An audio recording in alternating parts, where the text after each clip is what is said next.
पहला क्वेश्चन दिया गया है कि 4 अंकों की बड़ी से बड़ी संख्या जो 16, 36, 45 और 48 से विभाज्य है, और ऑप्शन दिया है 9180, 9360, 9630 और 9840। यहाँ हमें दिखाई दे रहा है कि 48 से कटने का मतलब है कि 0 के बाद 8 से कटना चाहिए, 36 से कटने का मतलब है या 45 से 9 से कटना चाहिए, तो 8 से 12, 9, 21 नहीं कटेगा। ये तो कट रहा है लेकिन ये 30 4 से ही नहीं कटेगा।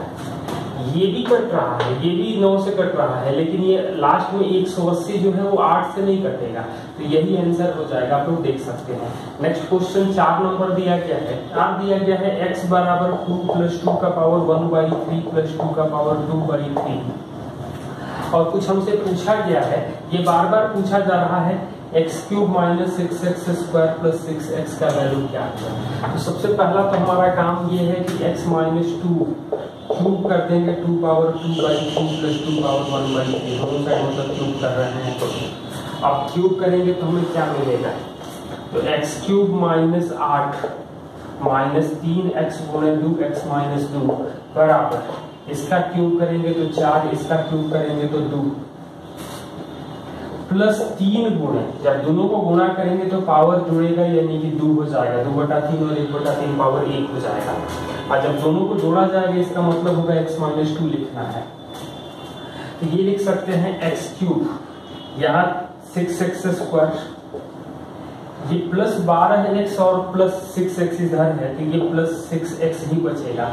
ये -8 है, यहाँ तो कोई कांस्टेंट टर्म नहीं मिलेगा, तो 8 4 12 2 14, 14 - 12 यानी कि ये वैल्यू 2 हो जाएगा। और ये इसमें कई बार कुछ जोड़ने कर मतलब इतना प्लस 10, तो 10 दोनों साइड, मतलब ये स्टैंडर्ड रिजल्ट है, आप लोग याद रखेंगे, तो कई बार ये डायरेक्ट पूछा जा रहा है। तो 4 दिया गया है x x y x x 33 से विभाज्य है, तो कितनी संख्याएं संभव है।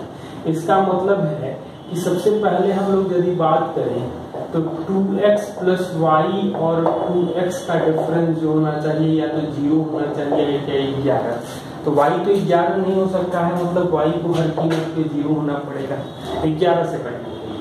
अब 3 से कटने के लिए तो 4x + y को, मतलब 4x को हमें 3 का मल्टीपल होना पड़ेगा, तो x 3 का मल्टीपल होगा, मतलब 3 6 9 x के लिए, और y 0 होना चाहिए, तभी ये 33 से कटेगा, यानी कि 3 संख्याएं संभव है।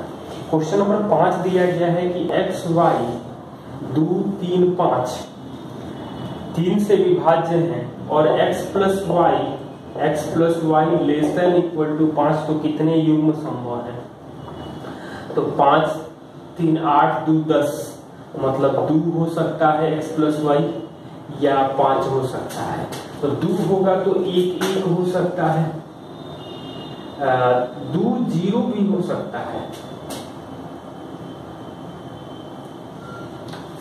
0 तो नहीं कर सकते हैं। 5 के बराबर होगा तो 1 4 4 1 3 2 2 3 5 0 भी कर सकते हैं। हम 0 5 करेंगे तो 4 अंक की संख्या हो जाएगी, यानी कि टोटल 7 संख्याएं संभव है। दिया गया है अल्फा + बीटा बराबर -q/p और अल्फा बीटा बराबर r/p, और यहाँ क्वेश्चन में दिया गया है कि 1 से 1 छोटा है p से, p छोटा है q से, और q छोटा है r से, तो किसका मान सबसे ज्यादा होगा। और ऑप्शन भी दिया गया है 1/α + बीटा, 1/α + 1/बीटा, 1/-1/α बीटा, और alpha beta beta, alpha + beta. तो इसमें सबसे अधिकतम मान किसका होगा, तो यहाँ तो लिख सकते हैं -p/q, ये अल्फा + बीटा अल्फा बीटा, यानी कि -q/p और r/p, यानी p तो कट जाएगा, मतलब इसका वैल्यू आएगा -q/r। यहाँ वैल्यू करेंगे तो -p/r आ जाएगा, यहाँ वैल्यू करेंगे तो अभी इसका उल्टा देखे थे तो -r/p आ जाएगा। अब पूछ रहा है सबसे सारे निगेटिव में है। माइनस पी बाई आर, यहाँ पर हम लोग देखें तो माइनस पी बाई आर सबसे बड़ा हो जाएगा, क्योंकि माइनस है तो इनइक्वालिटी चेंज हो जाएगी। मतलब इसको एक रहने दें, 2 3 4 मान लें, तो वैल्यू क्या आ जाएगा, ये -2/3 आ जाएगा, ये आ जाएगा -3/4, ये आ जाएगा -1/2 और ये आ जाएगा -2 आ जाएगा। तो ऑब्वियसली बात है कि यही सबसे बड़ा हो जाएगा। x power 6 plus 1/x power 6 बराबर k into x square plus 1/x²। तो k का मान क्या होगा, और ऑप्शन जो दिया गया है x² -1 plus -1 plus 1/x², x power 4 -1 plus 1/x power 4, x power 4 plus 1 plus 1/x power 4, और यहाँ पे x पावर 4 -1 1/x पावर 4। अब यहाँ से हम लोग देख सकते हैं, तो ये तो होने का सवाल ही नहीं, क्योंकि x² गुणा करेंगे तो x पावर 4 मिलेगा। यहाँ पर अब यदि दोनों का मान 1 1 रखेंगे तो ये 2 बराबर k इंटू 2, मतलब k का मान 1 आना चाहिए। यदि हम 1 रखेंगे तो ये भी पॉसिबल है, ये पॉसिबल नहीं है। ये भी 1 -1 यानी -1 होगा, यानी ये भी नहीं होगा, तो ये आंसर आ जाएगा। प्लस दिया गया है 12 नंबर, 3 क्रमागत संख्याओं के वर्गों का योग 110 है, तो उसके घनों का योग क्या होगा। तो वर्गों का योग 110 है, तो 110 में 3 से हम लोग भाग दें, 3 संख्याओं का है, मतलब 36 से कुछ ज्यादा। हम लोग देख सकते हैं 6 7 और 5 करके क्या जोड़ने पर 110 आ रहा है। तो हमें कहाँ हिट करना है, मतलब 110 से में 3 से भाग देने पर किसका स्क्वायर है, तो 36 49 85 और 25 110 आ रहा है, मतलब हमने जो माना वो सही है। तो 125 प्लस 216 और 343 जोड़ देंगे तो क्या मिलेगा, तो 684 हमें मिल जाएगा। दिया गया है कि P और Q 60 से बड़े हैं, और गुणनफल दिया गया है 71 168, HCF दिया गया है 16, तो योग क्या होगा। और तो दो ऑप्शन 16 के मल्टीपल दिख रहे हैं, 256 और 176, मतलब 16x गुणे 16y गुणा करने पर 7168 मिल रहा है। तो 16 से इसको भाग देंगे तो क्या मिलेगा, तो 16 चौका 64 7, 16 चौका 64, ये 8, 16 से भाग देंगे तो 28, मतलब xy आ रहा है 28। तो 7 और 4 कर सकते हैं, 2 14 तो हो नहीं सकता है, 28 से का कोई सवाल ही नहीं, क्योंकि ये सॉरी xy 60 से बड़ा होना चाहिए। तो मतलब जो संख्याओं का योग होगा वो 11 गुणे 16 होगा, 7 4 जोड़ देंगे तो 176 आ जाएगा। तो 15 दिया गया है a पावर x बराबर b पावर y बराबर c पावर z, और a b c 1 दिया गया है। तो हमें 1/x 1/y 1/z पूछा जा रहा है, मतलब इसको k मान लेंगे। तो a का वैल्यू आएगा k पावर 1/x, b का वैल्यू आएगा k पावर 1/z y, और c का वैल्यू आएगा k पावर 1/z। मतलब a b c करेंगे तो k power 1/x plus 1/y plus 1/z, ये है 1, मतलब k का पावर 0। तो 1/x plus 1/y plus 1/z का वैल्यू आ जाएगा हमें 0।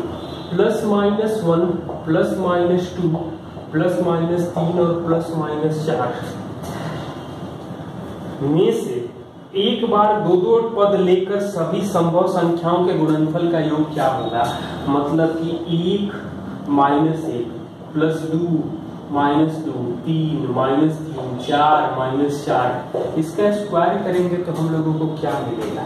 तो साफ साफ दिखाई दे रहा है कि 2 बार 1 स्क्वायर मिलेगा, 2 square 3 square 4 square plus 2 into 2 बार का गुणा होगा, मतलब a plus b plus c का होल स्क्वायर होता है, square b square c square, मतलब सबका स्क्वायर, और 2 का प्रोडक्ट 2 टाइम्स 2 के प्रोडक्ट सिग्मा ए बी कर लें, मतलब सिग्मा ए बी का वैल्यू जो आ जाएगा वो आ जाएगा 2 तो कट जाएगा, तो माइनस 16 9 25 4 29 और 1 30, यही हमसे पूछा गया है।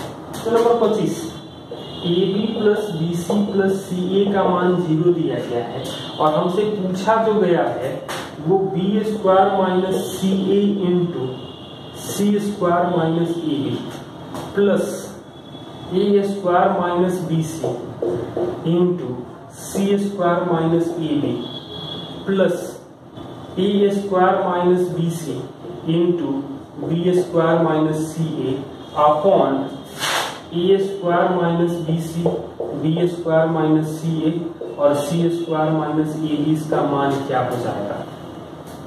तो यहां से हम लोग ध्यान से देखें कि ए स्क्वायर में से हम लोग बी सी घटा देंगे तो मतलब माइनस बी सी का जो वैल्यू हो जाएगा वो A square plus A B plus A C, मतलब ए कॉमन करेंगे तो A plus B plus C आ जाएगा।